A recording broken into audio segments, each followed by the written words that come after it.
الحمد لله نحمده ونستعينه ونستغفره ونؤمن به ونتوكل عليه ونعوذ بالله من شرور أنفسنا ومن سيئات أعمالنا من يهده الله فلا مضل له ومن يضلله فلا هادي له ونشهد أن لا إله إلا الله وحده لا شريك له ونشهد أن سيدنا ومولانا محمدا عبده ورسوله أما بعد فأعوذ بالله من الشيطان الرجيم بسم الله الرحمن الرحيم إن عدة الشهور عند الله 12 شهرا في كتاب الله يوم خلق السماوات والأرض منها 4 حرم ذلك الدين القيم صدق اللہ العظیم۔ میرے محترم بزرگوں،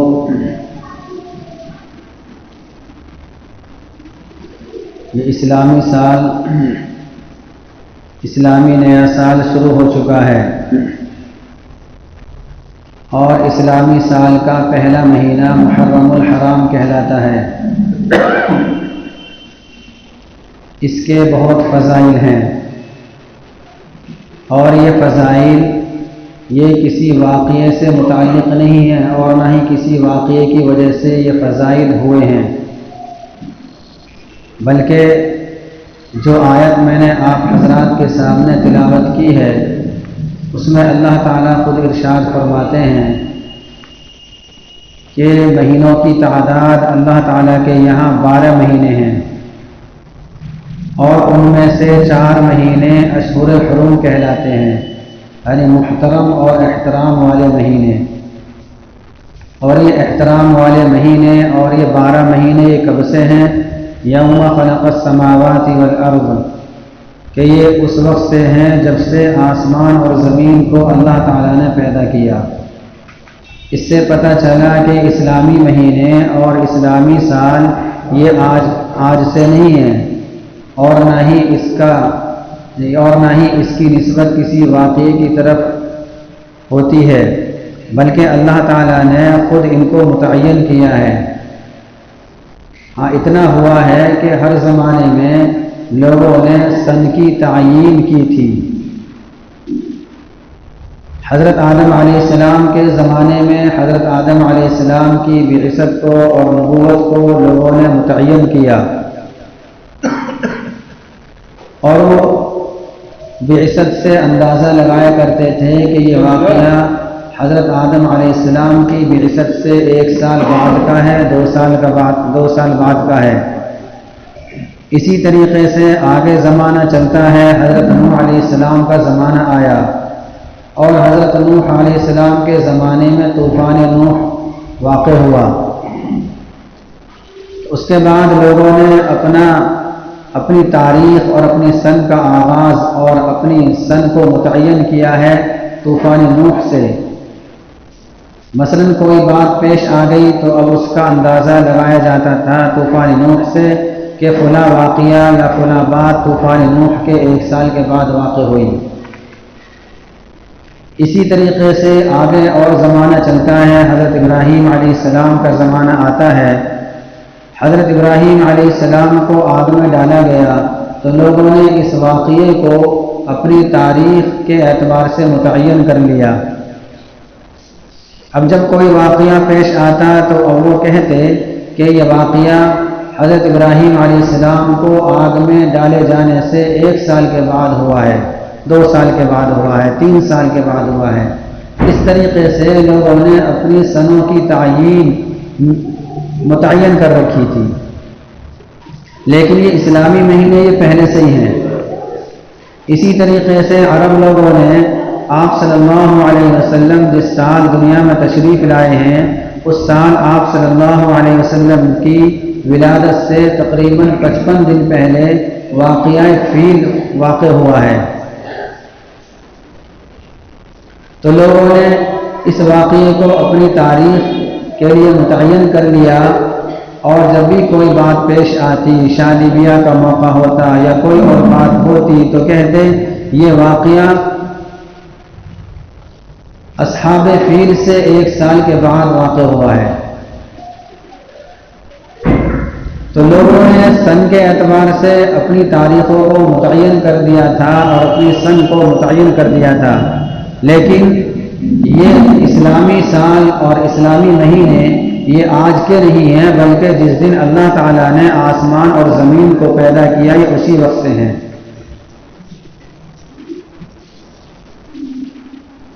حضرت عمر رضی اللہ تعالیٰ عنہ کی خلافت کا دور چل رہا تھا، تو مسئلہ یہ پیش آیا کہ ایک مرتبہ کسی نے کوئی خط لکھا اور اس میں لکھا تھا یہ شعبان کا مہینہ لکھا اس میں۔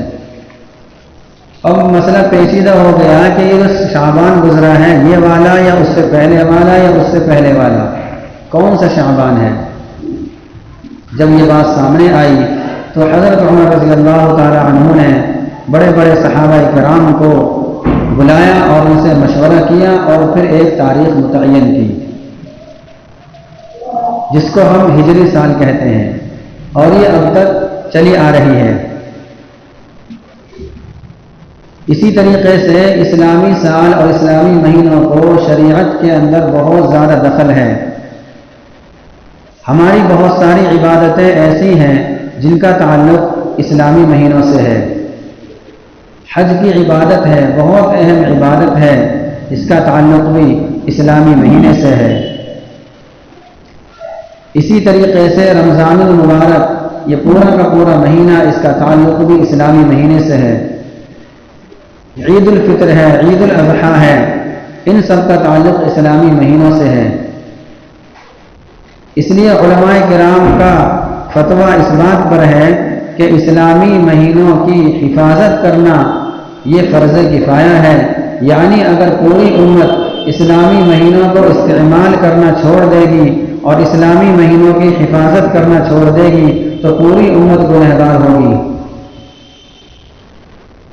اس کا مطلب یہ نہیں کہ انگریزی تاریخ کو استعمال کرنا ناجائز ہے، یہ مطلب نہیں اس کا، لیکن اسلامی تاریخ اور اسلامی کیلنڈر کی حفاظت کرنا یہ ضروری ہے۔ تو یہ محرم الحرام چل رہا ہے، شروع ہو گیا ہے۔ ہم لوگ اور دنیا کے اکثر ممالک میں اور دنیا کے اکثر لوگ انگریزی سال جب شروع ہوتا ہے تو خوشیاں مناتے ہیں۔ اسلام کے اندر اس کی کوئی حقیقت نہیں ہے۔ ہمیں اپنی زندگی کو گزارنا ہے شریعت کے مطابق۔ اسلامی تعلیمات کیا ہیں؟ اس سلسلے میں آپ صلی اللہ علیہ وسلم ہر مہینے چاند دیکھنے کا اہتمام کرتے تھے اور اس کی دعا پڑھتے تھے۔ یہ ہے اسلامی طریقہ۔ باقی اس کے لیے ایسی خوشی منانا اور واہی تباہی مچانا یہ اسلام میں ہرگز اس کی گنجائش نہیں۔ محرم اور اسی طریقے سے انگریزی سال کی ابتدا اللہ کے نبی صلی اللہ علیہ وسلم کے زمانے میں بھی ہوتی تھی، لیکن کسی حدیث میں ایسا نہیں ملتا ہے کہ آپ صلی اللہ علیہ وسلم نے صحابہ کرام کو حکم دیا ہو کہ خوشی مناؤ، بلکہ ہونا یہ چاہیے کہ زندگی کا 1 سال کم ہو گیا ہے۔ آخرت کی طرف اور قبر کی طرف ہماری زندگی کا 1 سال کم ہو گیا ہے، اور ہم قبر کی طرف اور آخرت کی طرف 1 سال ہم قریب ہو چکے ہیں۔ تو ہونا تو یہ چاہیے کہ ہم اپنی زندگی کا محاسبہ کریں اور اپنے دل کو مخاطب کر کے اور دل کو اور متوجہ ہو کر ہم یہ خیال کریں، یہ سوچیں کہ ہم نے یہ جو گزشتہ سال ہے، جو گزر گیا سال، اس میں ہم نے اللہ تعالیٰ کی فرمانبرداری کتنی کی تھی اور کتنا ہم نے اللہ تعالیٰ کو راضی کیا تھا، اور کتنے ہمارے اعمال ایسے تھے جن سے اللہ تعالیٰ راضی ہوا ہے، اور ناراض کرنے والے اعمال ہم سے کتنے ہوئے ہیں۔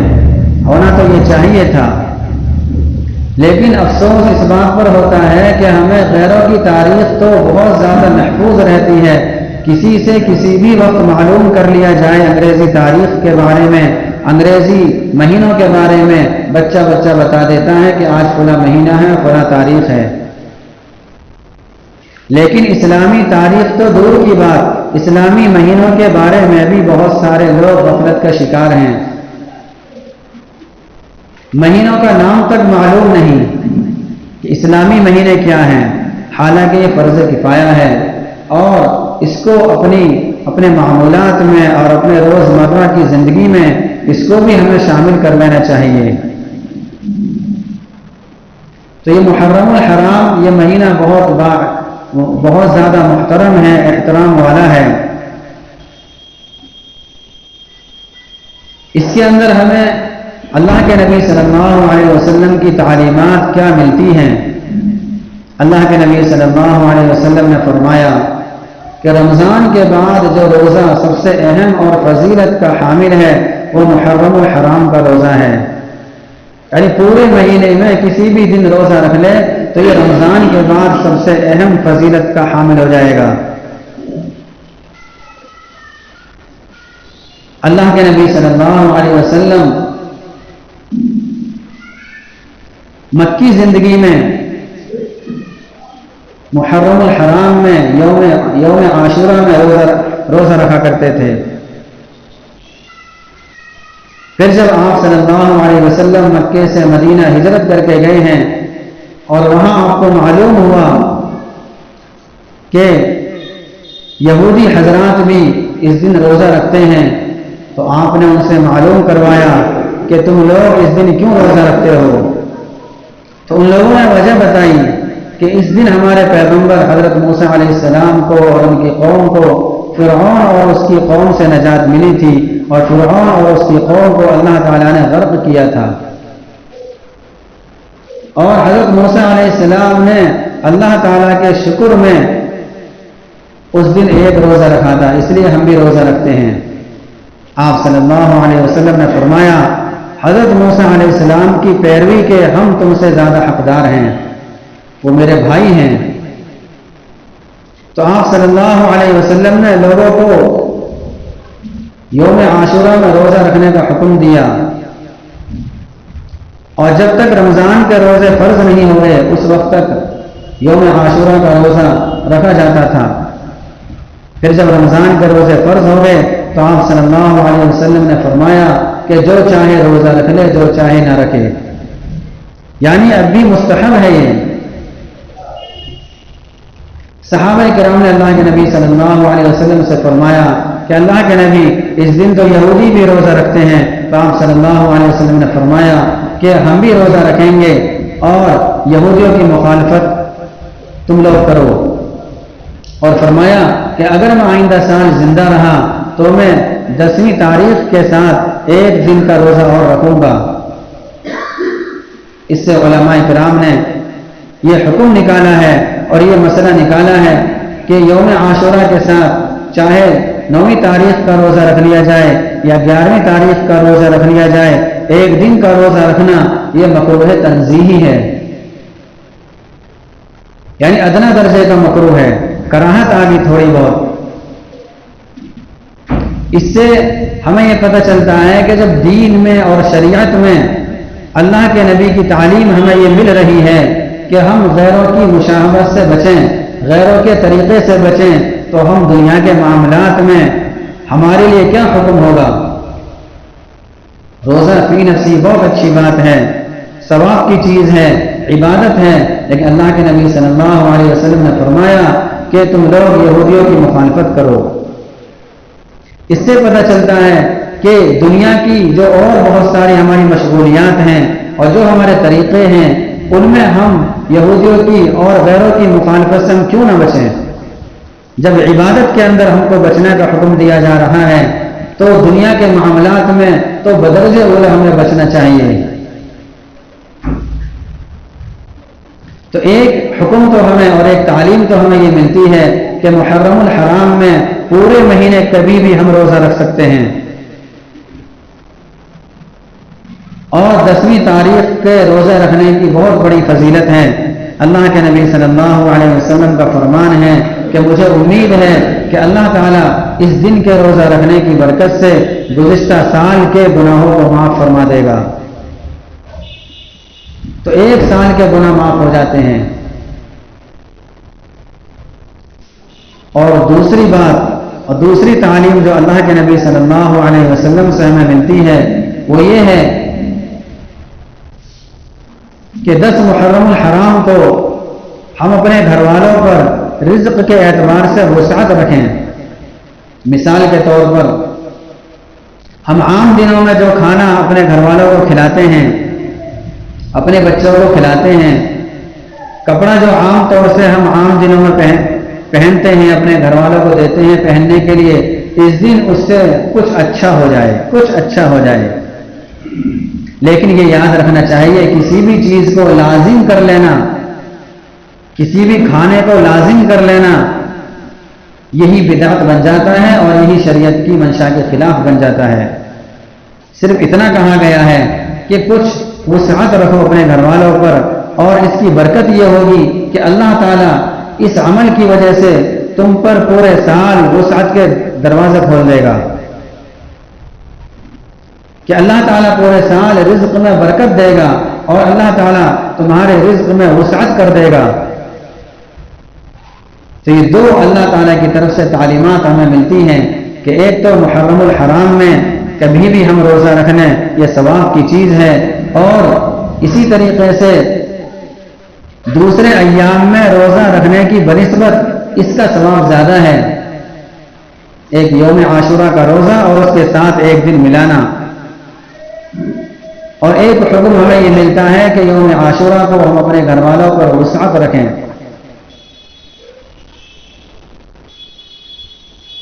ایک امام ہے امام جساس، ان کی ایک کتاب ہے احکام القرآن، بہت بڑے امام گزرے ہیں. وہ یہ فرماتے ہیں کہ یہ 4 مہینے ہیں اشہر الحرم کے، یہ 4 مہینے ہیں،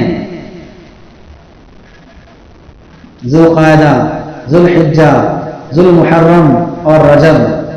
یہ 4 مہینے ہیں کہ ان کے اندر ہر عبادت کا ثواب دوسرے مہینوں کے مقابلے میں اللہ تعالیٰ بڑھا کر دیتے ہیں. اور وہ یہ بھی فرماتے ہیں کہ جو شخص ان مہینوں میں عبادت میں کثرت کرے گا تو اللہ تعالیٰ پورے سال اس کو عبادت کی توفیق دے گا، اور جو شخص ان مہینوں میں سستی کرے گا اور عبادت میں کاہلی اور سستی کا برتاؤ کرے گا اور غفلت کا شکار ہو جائے گا تو اسے پورے سال عبادت میں سستی آئے گی. اور جس طریقے سے ان مہینوں میں عبادت کے اجر کا ثواب بڑھ جاتا ہے، اسی طریقے سے اگر کوئی غلط کام کرے گا، گناہ کا ارتکاب کرے گا، اللہ تعالیٰ کو ناراض کرنے والے اعمال کرے گا تو ان کا وبال بھی عام دنوں کے مقابلے میں اور سخت ہو جاتا ہے. رمضان کا مہینہ ہے، اس کے اجر و ثواب کی کوئی انتہا نہیں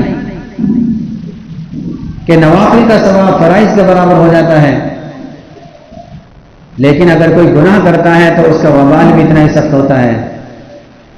یہ تو ہم دیکھتے ہیں کہ دنیا کے اندر کوئی ہمارا کام ہے، کوئی بڑا کام ہے، فیکٹری ہے، تو جتنا اس کے اندر منافع ہوتا ہے اگر نقصان ہو جائے تو اتنا ہی زیادہ نقصان ہوتا ہے، پھر تھوڑا بہت نقصان نہیں ہوتا.